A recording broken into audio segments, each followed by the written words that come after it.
Buenos días. ¿Cómo les ha ido? Espero que muy bien. Hoy estaremos continuando el Evangelio de Marcos. Y la semana pasada vimos que es un evangelio muy dinámico.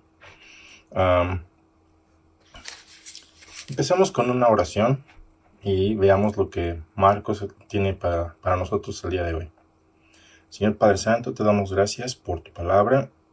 Y te rogamos, Señor, que tu palabra no nos sea oculta o nosotros mismos ignoremos lo que está escrito y pasemos por alto lo que tú nos enseñas. Enséñanos a ver más allá de lo que una simple lectura nos puede dar. Ayúdanos, Señor, a ver tu palabra y ayúdanos a comerla, a disfrutarla y no solo eso, sino a llevarla a otras personas también. Concédenos valor, concédenos sabiduría para hacerlo y bendice este día para tu gloria en el nombre de Cristo. Amén. Entonces hay una historia en Dublín, Irlanda. Había dos familias que tenían cierta competencia, se puede decir. Entonces esto fue en el año de 1492. Las familias eran los Butler y los Fitzgerald. Y bueno, pues su competencia empezó a intensificarse, lucharon continuamente, ¿verdad?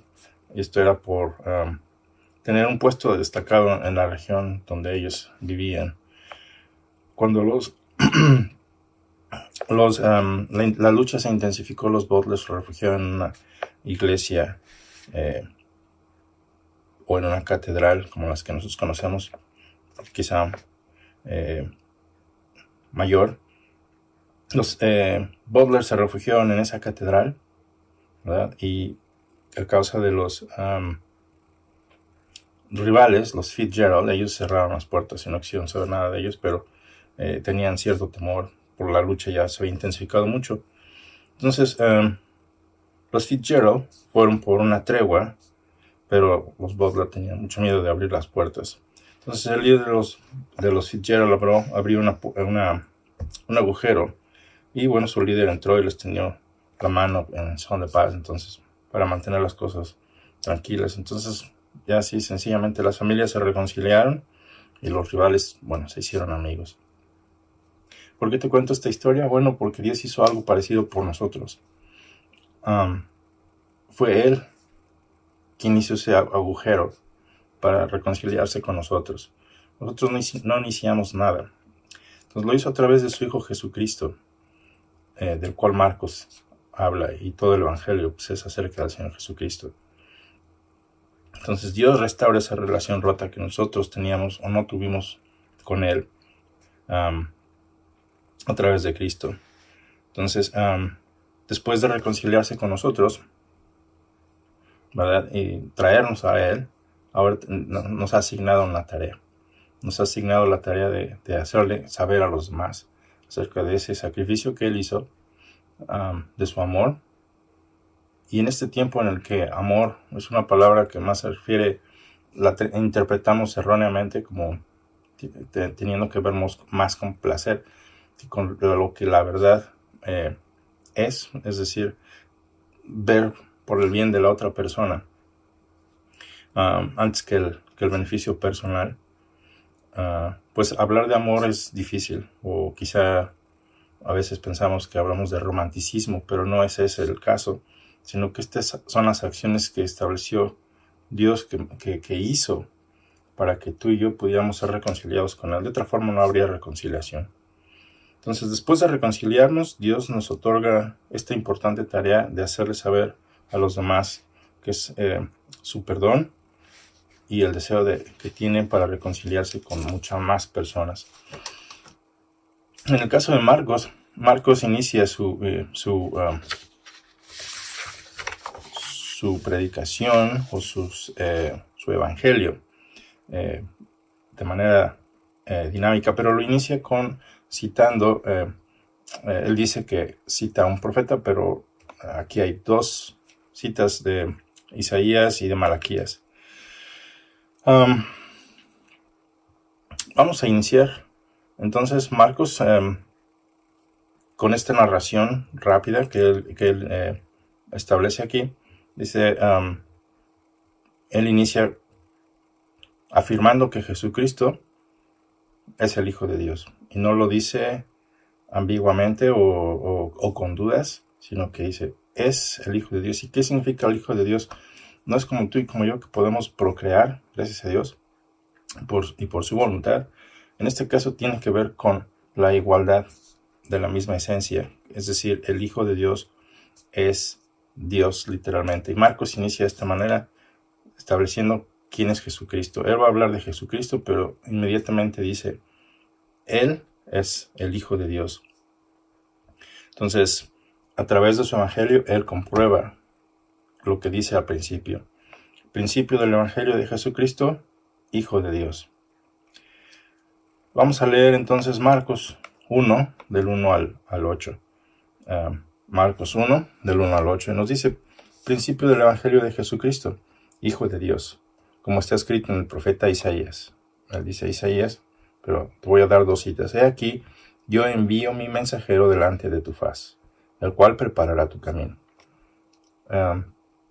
Como 700 años antes de que esto sucediera. Voz del que clama en el desierto, preparad el camino del Señor, haced derechas sus sendas. Ese es el deseo de Dios, Dios Padre, y ese es el mandato a Juan, quien posteriormente es anunciado por un ángel a Zacarías.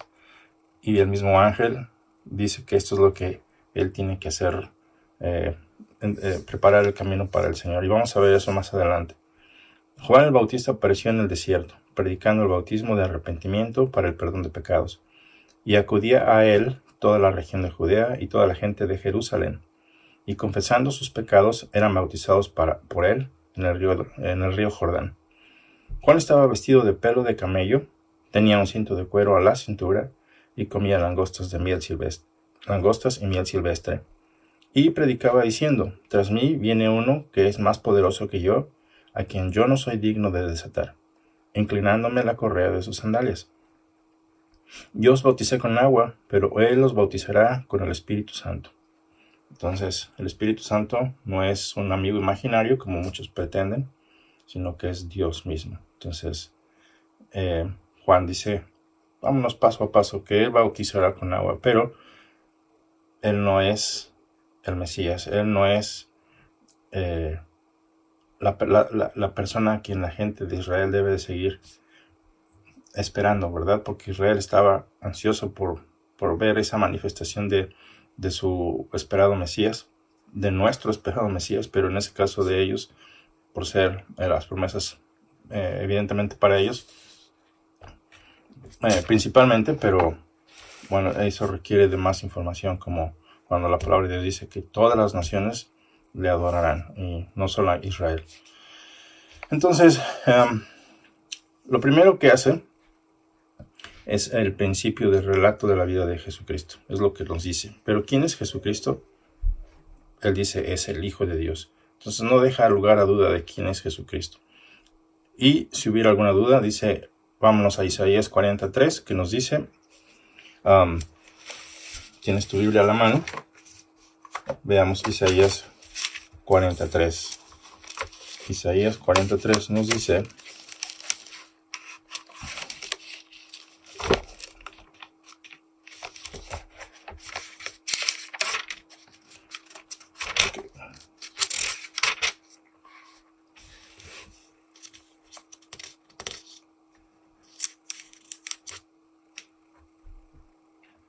esta versión suena distinta. Dice, es una voz clama, preparada en el desierto.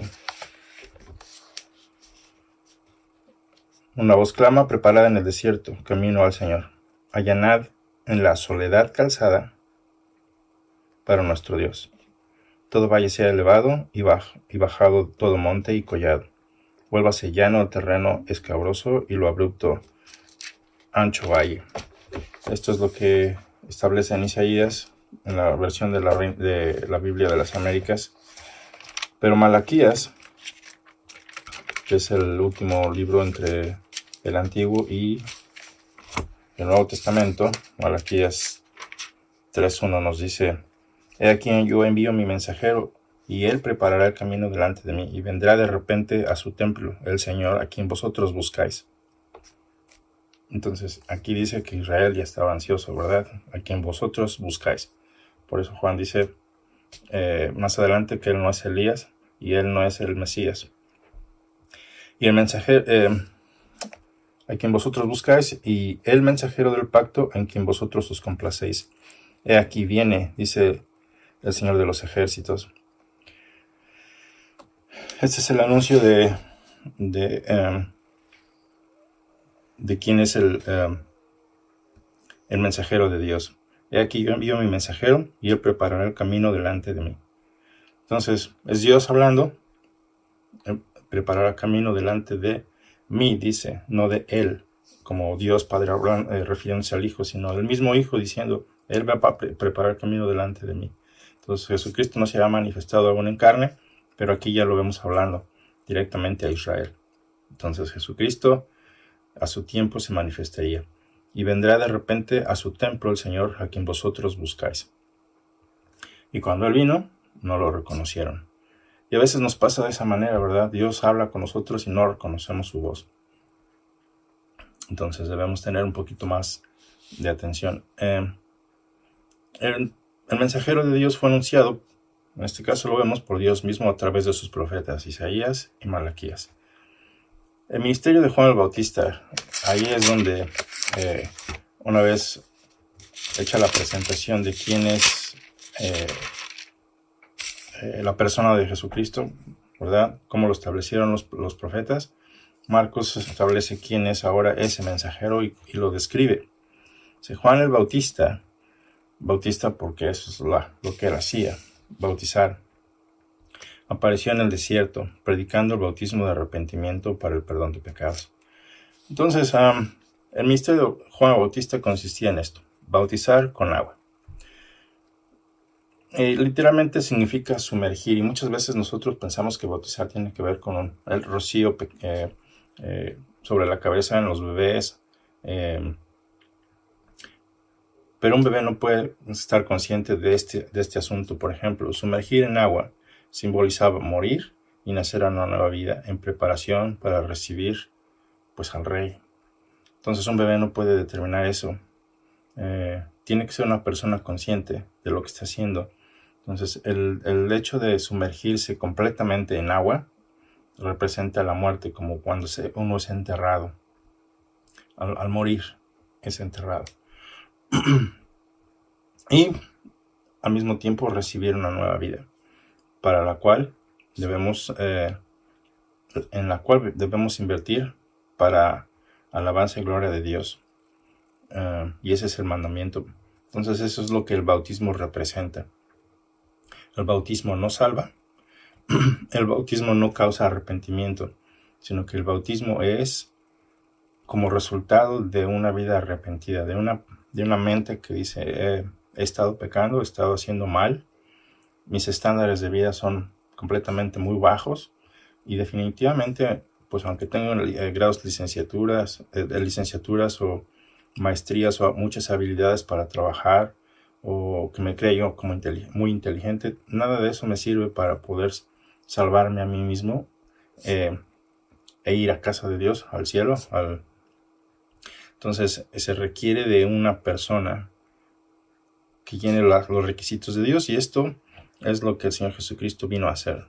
Pero para eso se requiere arrepentimiento, para que podamos recibir el perdón de nuestras transgresiones. Entonces el bautismo es esa identificación de aceptar que somos verdaderamente transgresores y que deseamos una nueva vida. Y la identificación tiene que ver con el Señor Jesucristo. ¿Cuál es lo que hacía? Él bautizaba con agua y la gente venía a él. Entonces la gente era sumergida en el río Jordán, o a lo largo del río Jordán, en toda la región de Judea y de Jerusalén. La gente venía de estas regiones. Entonces, ¿qué predicaba? Predicar primeramente significa, viene de la palabra griega kerigma, y quiere decir anunciar o dar a conocer. Y lo dice a voces, no lo dice en oculto, sino que verdaderamente lo dice en voz alta. Y a veces nosotros no queremos hacer eso.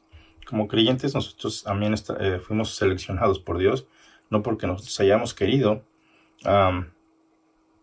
y tenemos todavía una tarea que hacer, que es anunciar ese evangelio, como lo hizo Juan, decirlo en voz alta, decirlo sin tal cual es, y a veces lo comprometemos porque queremos agradarle más a las personas que hacer lo que Dios nos dio a hacer, lo cual pues es un tropiezo, es un estorbo, es como no entrar en el reino de Dios, pero tampoco dejar entrar.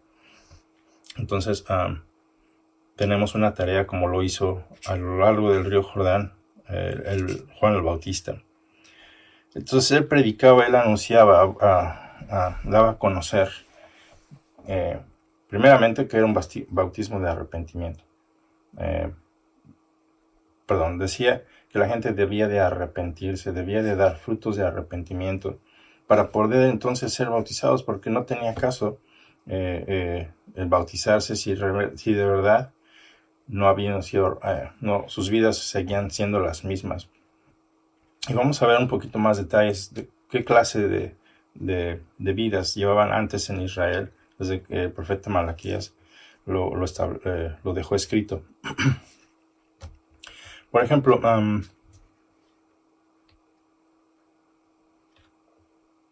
el ser desleales con la mujer de su juventud. ¿Suena familiar en estos días? Desleales con la mujer de su juventud. Malaquías dice que Dios detesta el divorcio. Aquí en nuestros días el divorcio es un buen negocio y de hecho es bien visto, pero Dios detesta el divorcio. Los líderes o los sacerdotes y líderes religiosos enseñaban que hacer lo malo estaba bien delante de Dios, porque si no, pues entonces ¿qué clase de Dios teníamos, no? O tenían. ¿Dónde está ese Dios de justicia si Él no puede permitir que el malo haga su maldad? Entonces suena muy familiar en nuestros días de si Dios es amor, Dios perdona todo, ¿verdad? Entonces si Dios es amor, puedo hacer lo que yo quiera.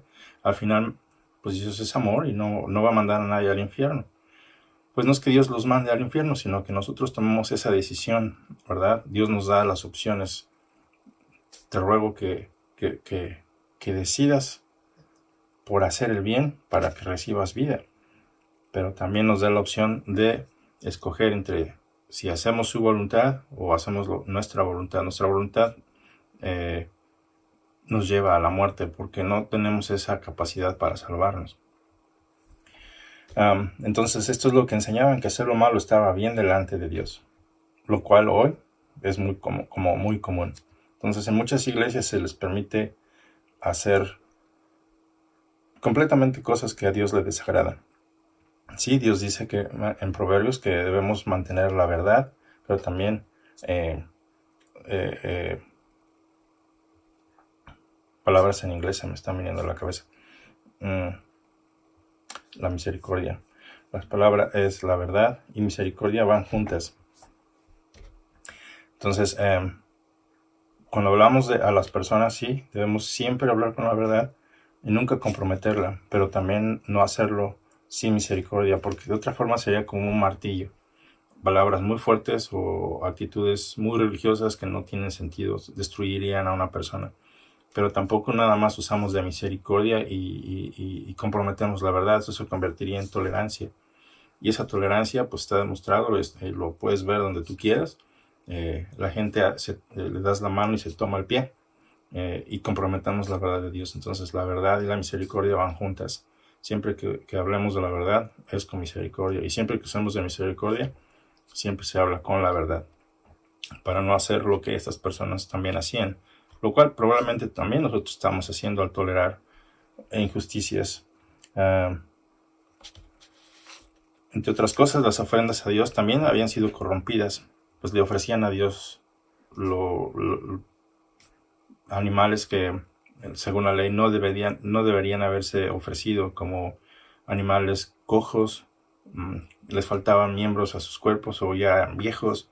Entonces eso era desagradable para Dios porque no escogían lo mejor para Dios, sino que daban de lo que les sobraba o lo que les estorbaba. Entonces eso estaba corrompido y eso era ofensivo delante de Dios y sigue siendo. Cuando nosotros mismos nos ofrendamos y no damos lo mejor que tenemos o pensamos que ya cumplí, ¿verdad? Porque pues es algo que mi religión me enseñó. Entonces no estamos entendiendo el privilegio de participar para Dios, de ofrendar, de nuestros beneficios, de las bendiciones que recibimos y no damos, nos quedamos con todo. Entonces no estamos tan lejos de lo que ellos hacían también. Y esto es lo que Juan el Bautista estaba llamando al arrepentimiento. Deja de hacer todo eso. Se trataban deslealmente unos a otros, ¿verdad? Veía un video de una señorita rusa y una de las preguntas que la persona que está grabando le hace, le pregunta algo acerca de los mexicanos. Ella está en México y dice, bueno, pues yo por ser como soy, güera, de ojos claros, la gente me acepta rápidamente. Yo pensé que eso estaba bien, dice ella. Pero luego entendí que no, que el mexicano tiene una doble moral, lo cual habla mal de nosotros, pero pues es cierto lo que ella dice, porque la gente te trata bien, me acepta y parecía que todo lo que yo hacía y todo lo que yo quería, pues me lo aceptaban, pero después descubrí que hablaban mal de mí. Entonces ella habla de su gente, de los rusos, cuando los rusos somos directos, no nos andamos con dobles morales. Y esto es lo que se trataban de esa manera, deslealmente unos a otros. Se hacían tropezar unos a otros. En cuestiones de negocios, pues se traicionaban. Y en general, la vida en general en Israel, en esos 400 años y antes, ¿verdad? Antes de que Dios mandara a Israel al exilio, esa es la forma en que se vivía. Y esa es la forma en que hoy día también estamos viviendo, esa deslealtad que existe, de no amarnos unos a otros, está lejos de los estándares de Dios. Entonces se trataban de esta manera. Los maestros de la ley, ¿verdad? No enseñaban con sabiduría, por lo tanto, hacía que la gente dejara de buscar a Dios seriamente. Los sacerdotes no honraban el nombre de Dios, ellos hacían lo que mejor les parecía. Y bueno, pues en el nombre de Dios se hacían atrocidades y lo seguimos haciendo en estos días. Este es el tipo de acciones a las que Juan les está diciendo a la gente. Deja de hacer eso, deja de seguir ofendiendo a Dios pensando que honras a Dios. Cesa de hacerlo. Ese es lo que él está llamando al arrepentimiento para dedicarse a Dios. La gente despreciaba en estos días, en los días anteriores, en los profetas, Isaías y Malaquías despreciaban la mesa del Señor. Los sacerdotes despreciaban la mesa del Señor y decían, qué fastidio. Entonces detestaban la comunión con Dios, aunque hablaban en el nombre de Dios. Y a veces que nosotros hacemos lo mismo, no queremos ir a la iglesia, no queremos tratar a la gente, que Dios ha salvado a los hermanos, ¿verdad? Como familia, los vemos como extraños, como que hipócritas, y es muy fácil para nosotros criticar en lugar de aprender a amar a la otra persona y dedicarnos a esa persona, y eso es lo que ellos hacían. Entonces, Juan les pide entonces que se arrepientan para que puedan entonces recibir ese perdón de pecados. Más adelante en los evangelios vemos cómo Juan reprende a los fariseos porque ellos querían hacer lo mismo, bautizarse, pero sus vidas no habían cambiado. Entonces, ¿de qué manera tu vida ha cambiado? ¿Ha cambiado tu vida? ¿Has visto esos cambios? ¿De verdad estás arrepentido o solamente existe un remordimiento? ¿Qué es un remordimiento? Bueno, esa es una inquietud que todos sentimos cuando hemos hecho algo malo, pero no cambiamos y sigue ahí. Entonces se va acumulando y se va acumulando. Lo que le pasó a Judas, ¿verdad? Hizo algo terrible y en lugar de calmarse un poquito sabiendo que había hecho algo terrible, pues no pudo, sino que esa inquietud lo llevó a asesinarse, a cometer suicidio, y aún en el suicidio pues no tuvo éxito, pues no pasó lo que él quería, se ahorcó y de alguna manera pues la cuerda se reventó y cayó de cabeza, no sé cómo cómo estuvo el asunto, pero la Biblia dice que las partes internas estaban expuestas cuando cayó al suelo. En fin, entonces el remordimiento es una inquietud, es un pesar, es un desasosiego que sentimos cuando nuestra conciencia, después de cometer una mala acción, nos está molestando y nunca deja de ser. Eso es el remordimiento, eso no es arrepentimiento. El arrepentimiento, de la palabra metanoia, es el asiento de la relación moral, ¿verdad? Entonces,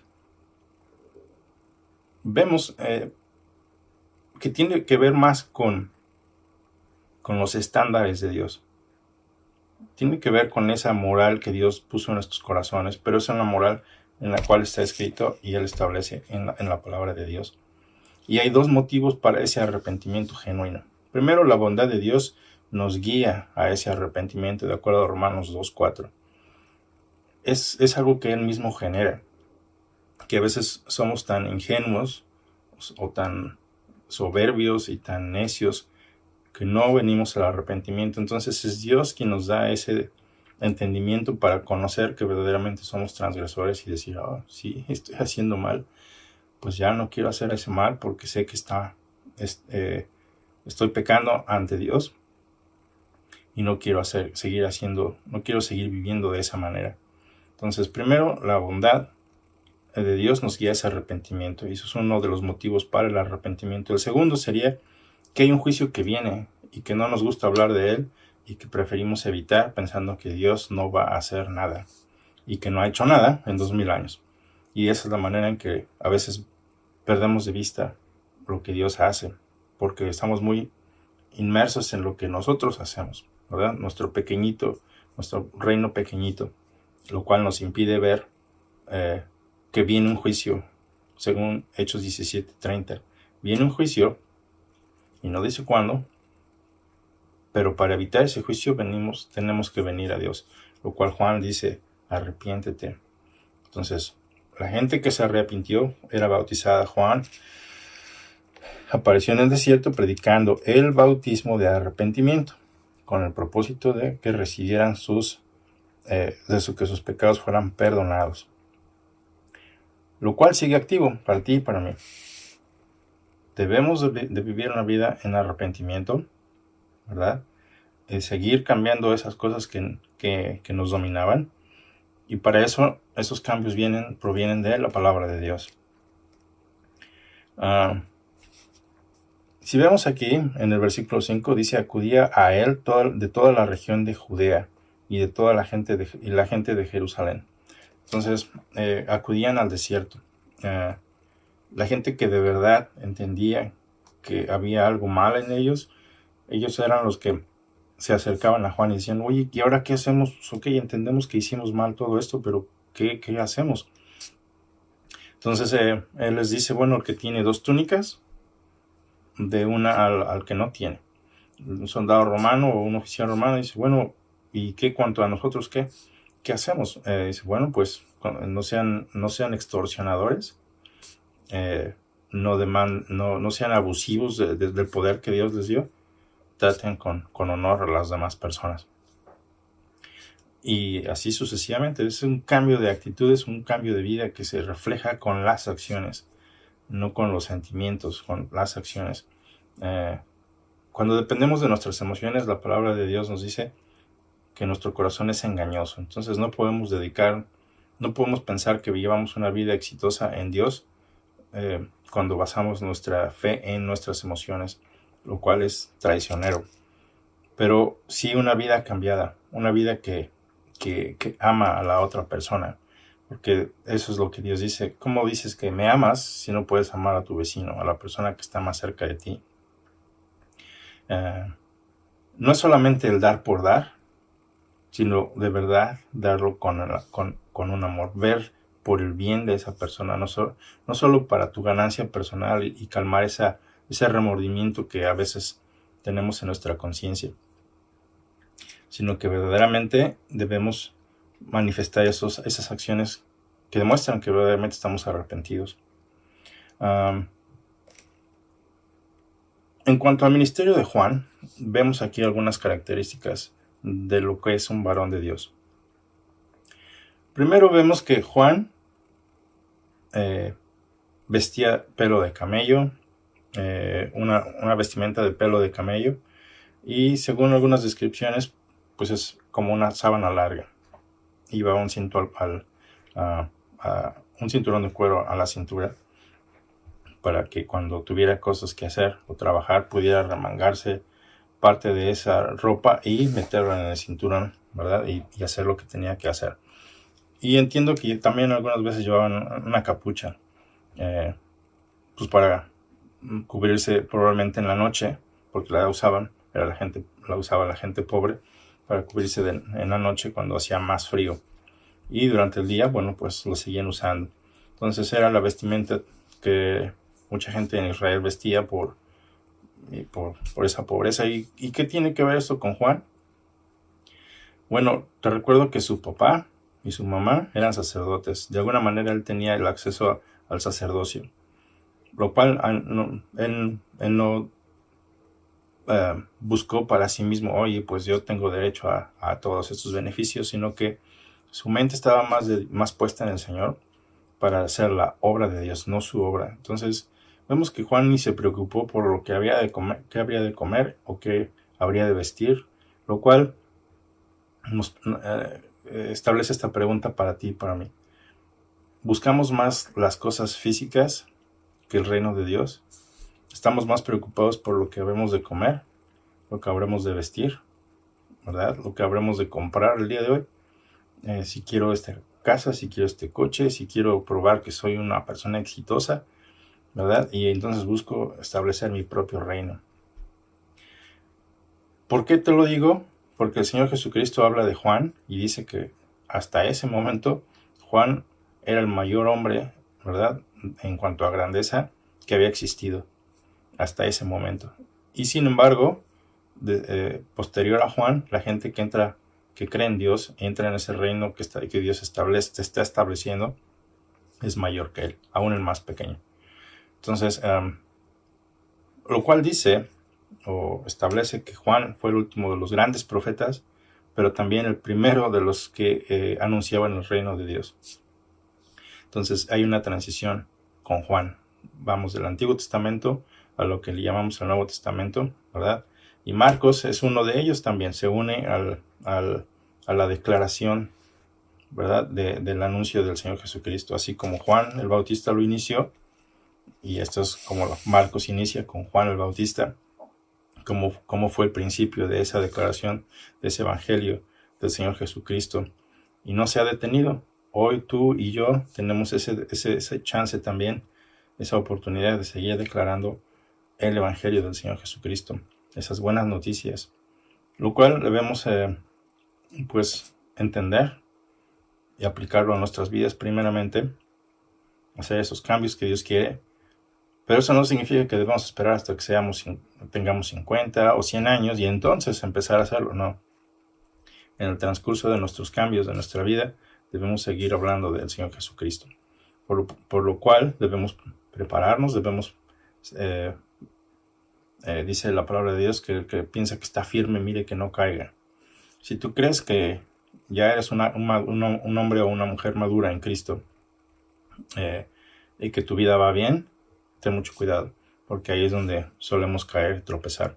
Entonces, Juan era una persona que se dedicó al Señor Jesucristo, era un nazareo. ¿Qué es un nazareo? ¿Recuerdas lo que hacía Sansón? ¿Recuerdas que se le estableció que no debía ni de comer nada que viniera de la vid, o beber nada que fuera de la vid? En el caso de Juan, el ángel, cuando anunció a Zacarías que había de nacerle un hijo en su vejez, él le dice que él volvería el corazón de los padres a los hijos y de los hijos a los padres, y que no debía de beber ningún producto de la uva, según número 6.3, donde se establece los votos de los nazareos. Juan era uno de ellos, entonces seguramente su cabello era largo también, porque eso es algo que Dios estableció, no debía raparse. Quizá por esa razón él se había apartado de toda la gente de Israel, ¿verdad? Donde él vivía, pero la gente hablaba mal de él también. El Señor Jesucristo en Lucas 17, me parece. Él dice que les pregunta, ¿qué saliste a buscar? ¿Verdad? Una caña movida por el viento, ¿no? Y habla de Juan, ¿verdad? Que era que es el cumplimiento de lo que la palabra de Dios dice, que Dios enviaría a Elías, y Jesucristo dice que Juan es ese Elías con ese poder que Dios le dio. Y aún así dice que la gente hizo con él lo que quiso. Recordarás también que Juan le dijo al rey Herodes que lo que hacía, ¿verdad?, con la mujer de otra persona, pues era completamente transgresión. A él no le gustó mucho, lo puso en la cárcel. A la otra persona tampoco le gustó mucho, ¿verdad?, porque iba en contra de sus intereses y pidió la cabeza de Juan. Entonces lo mataron. Entonces vemos cómo el ser heraldo para Dios, ¿verdad?, no siempre trae lo que deseamos. Deseamos muchas veces, en el materialismo en el que vivimos, vivir cómodamente, y difícilmente queremos abandonar esa zona de comodidad. Y gracias a Dios por las bendiciones que tenemos, pero recuerda que Dios nos ha bendecido para que seamos de bendición también para otras personas. En el caso de todo creyente, la palabra dice que habremos de sufrir persecución por causa de su nombre. Y si no estamos haciendo eso, nuestra vida quizá no está llena de persecución, pues algo estamos haciendo mal, porque quizá nos parecemos más al mundo que a Dios, porque esa es la meta, ¿verdad?, de que tú y yo nos parezcamos más al Señor Jesucristo. No que seamos Jesucristo, pero que vivamos de acuerdo a cómo Él vivió. Bueno, Él estaba dedicado a Dios y lo confirma su vestimenta. Vestía ropa de pelo de camello. Era la vestimenta que la gente pobre usaba, pero en este caso Juan la usaba. En cuanto a su comida, comía langostas, insectos y miel silvestre. No bebía vino ni sidra, según número 6.3, porque era el voto de Nazareo, ¿verdad?, que estaba separado, estaba consagrado. Y Mateo 11:18, Jesús le pregunta a la multitud acerca de Juan, ¿verdad? La gente decía que Juan tenía un demonio. Entonces el criticismo es fuerte. Y a veces que pues eso destruye, desanima. Al menos a mí me desanimaría recibir críticas destructivas como esta. Pero eso es trabajo, ¿verdad? No solo estaban en contra de Juan, sino que también estaban en contra del Señor Jesucristo, porque después dice que de la manera en que Juan padeció, también Jesucristo habría de padecer a manos de la gente. Entonces vemos que también Juan es la culminación de esa historia del Antiguo Testamento y el comienzo de la predicación del Señor Jesucristo.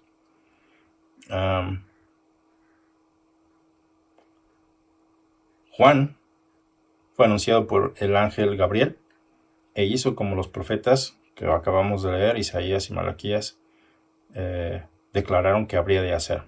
Entonces tú y yo fuimos también dejados con una tarea, que es anunciar, ¿verdad?, pues lo que hoy ya no anunciamos, que es el arrepentimiento de las transgresiones. Anunciamos otras cosas, que hablamos del cielo, hablamos de los beneficios, hablamos de paz, hablamos de salud, hablamos de dinero, pero nunca decimos nada a la gente del arrepentimiento. Nunca decimos, quizás porque nosotros mismos no hemos cambiado, quizás porque en nuestras vidas no hay ese deseo de cambiar. Entonces es difícilmente de pedirle a alguien más que cambie cuando nosotros no estamos cambiando. Pero eso es algo que Dios quiere que la gente haga, que cambie, que retorne a Él. Entonces, ese ministerio de Juan provocó fuertes reacciones al punto en que lo decapitaron, y va a seguir causando reacciones cada vez que tú y yo hablamos del Evangelio. Debería de causar reacciones.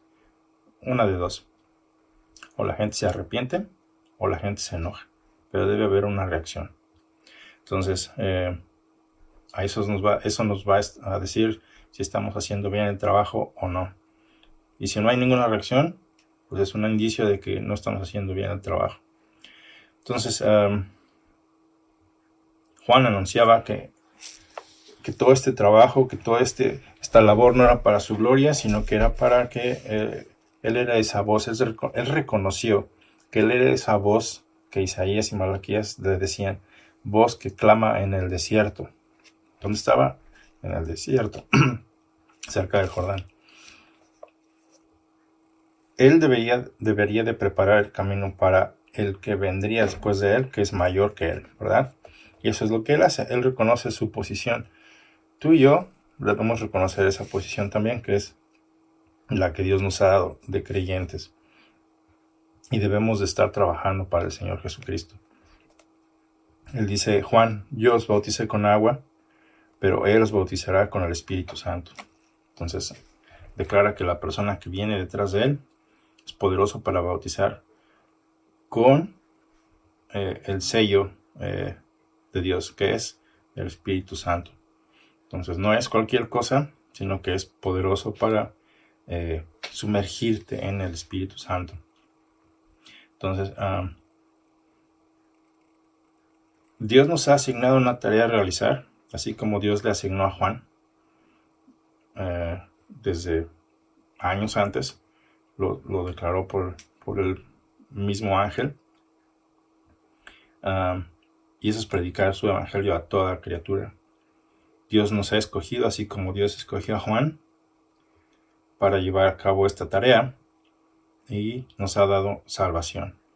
Y por lo mismo, no es nada más gozar de salvación y sentarse a descansar, sino que hay que trabajar. Entonces Dios, de la misma manera en que Juan lo hizo, espera que tu consagración a Él sea genuina y sea el día de hoy. Y tiene como meta la santificación de tu vida y la santificación de las personas que habrán de creer. Entonces esto está en 1 Tesalonicenses 4:3, que dice que la voluntad de Dios es tu santificación, progresiva, constante, ¿verdad? Poco a poco, con paciencia, dando frutos. Entonces, los frutos de arrepentimiento que Juan le pedía a la gente que debía de existir en sus vidas, evidencia de que verdaderamente estaban arrepentidos. Entonces, hermano, esto es como Marcos describe el principio del Evangelio de Jesucristo, como está escrito en los profetas, y empieza con Juan el Bautista, llamando a la gente al arrepentimiento. De la misma manera se extiende hasta nosotros, habiendo pasado ya varios cientos de años. ¿Estamos arrepentidos? ¿Nuestra vida refleja los estándares de Dios? ¿O solamente somos religiosos que estamos perdiendo el tiempo pensando que hacemos bien? No seamos religiosos, seamos hombres verdaderos como lo hizo Juan, dedicado a Dios, sin preocuparse por qué habría de comer, qué habría de vestir. Volvámonos a Dios. Si no estamos haciéndolo, volvámonos a Dios. Dios tiene esa puerta abierta, como iniciamos nuestra conversación el día de hoy. Así como este hombre de la familia Fitzgerald hizo un buquete para hacer la paz con la otra familia. Dios hace esa reconciliación a través del Señor Jesucristo. Si no has venido al Señor Jesucristo, te invito a que vengas al Señor Jesucristo. Hoy es un día muy bueno para que eso pase. No esperes. Esto no es cuestión de religión. Es un privilegio. Y Dios te da la oportunidad de que te arrepientas el día de hoy antes de que venga ese juicio. Tú no sabes si vas a morir, qué vas a hacer, cómo te vas a justificar delante de Dios. Por lo regular pensamos que la vida termina aquí y ya desaparezco y tan. Entonces no pensamos en eternidad, pensamos en el momento en el que estamos. Y es un mal hábito, porque evidentemente todos morimos y la ignorancia de qué va a pasar después de que muera, pues nos lleva a vivir una vida vacía. Pero este es el anuncio de lo que Dios ha hecho. a través del Señor Jesucristo. Dios, no tú, no yo, no la iglesia, Dios. Y Dios asigna en su iglesia los trabajos, ¿verdad? Y eso es lo que Él va a pedir cuentas. Pero eso no es una excusa para ti, para no venir a Dios, a través del Señor Jesucristo. Pon tu fe en Jesucristo, porque para eso vino a salvar, a llamar a los transgresores. Entonces, ven a Él te está llamando, tienes que arrepentirte. Tienes que dejar de vivir para ti mismo y vivir para el Señor. Tiene mayores estándares, tiene muy buenos trabajos, hay que esforzarse. No es una cuestión de solamente volverse religioso vacío y asqueroso, porque eso a mí me da mucho asco también. Nunca quise ser religioso y nunca aquí he querido ser religioso. Y sin embargo es posible hacer todo lo imposible por ser religioso. Es algo muy fácil. Pero lo difícil es verdaderamente estar arrepentido. Entonces, cuidado con en cómo vives, tus decisiones, lo que escuchas, lo que hablas, lo que piensas, lo que metes aquí, ¿verdad? Lo que dejas que te influencie. Entonces, cuidado, porque Dios quiere que seamos santos como Él es santo. Y nuestra vida debe reflejar ese verdadero arrepentimiento. No te digo más, esto es lo que Marcos nos dice el día de hoy, ¿verdad? Que Juan, con quien inicia el Evangelio, fue llamado por Él, y de la misma manera tú y yo somos llamados por Dios para llevar a cabo una misión. Entonces, con esto termino y espero que lo pienses. Piensa si verdaderamente llevas una vida que agrada a Dios. Vamos a orar. Señor, te damos gracias por tu palabra, y de la misma manera en que Juan fue anunciado muchos años antes de que naciera, Señor, no vino solamente a perder el tiempo como muchos de nosotros hacemos. Te rogamos, Señor, por tu perdón, y te rogamos, Señor, que tú uses nuestras vidas para tu gloria, para ser efectivos en el trabajo que tú nos has asignado, para que muchos vengan a ti, y aunque muchos pues te nieguen y no quieran venir a ti, pues ayúdanos a declarar lo que está en tu palabra sin comprometerla. Tú trae a la gente que tú quieres que venga a ti, y bueno, pues aunque haya nosotros limitaciones, te rogamos que tú conviertas esas limitaciones en éxito para tu gloria. En el nombre de Cristo Jesús. Amén.